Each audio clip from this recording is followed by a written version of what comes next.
Edmonton's Royal Alexandra Hospital is now seeing more and more weeks. Doctors like Shazma Bintani have been calling on the province to take action to stop the disease's rampant spread.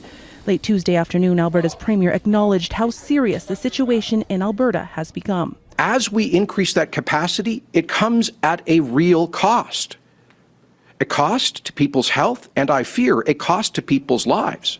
Schools for grades 7 through 12 will close to in-person learning after November 30th, and all indoor social gatherings are now banned.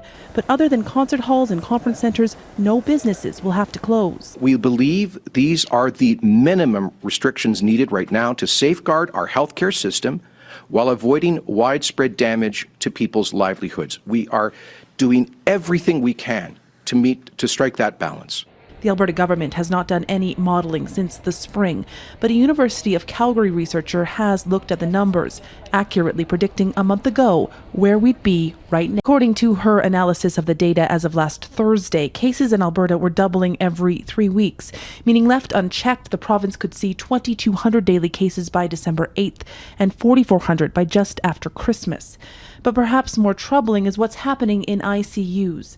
As of November 19th, ICU hospitalizations were doubling every 2 weeks, meaning Alberta is likely to hit capacity in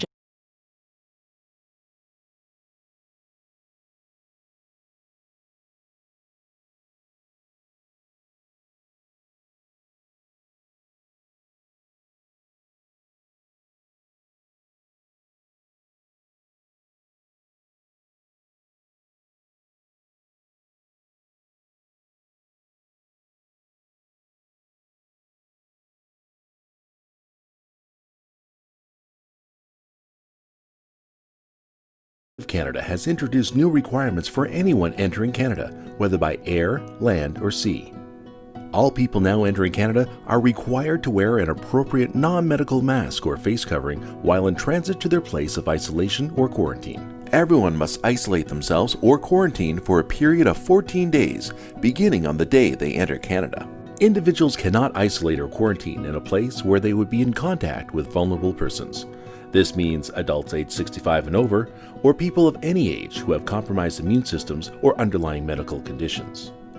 They must isolate or quarantine in a suitable location where they will have access to the necessities of life, and they are required to monitor their health for fever, cough, and difficulty breathing. Individuals entering Canada with symptoms must isolate themselves from others and stay inside.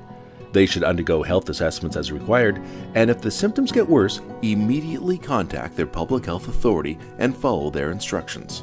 They should not leave their place of isolation unless it's to seek medical attention. Those entering the country without symptoms must quarantine, which means they must stay at their place of quarantine and avoid contact with others. If they develop symptoms during those first 14 days, they must contact their public health authority and extend the period of quarantine for 14 days, following the date when the symptoms first began.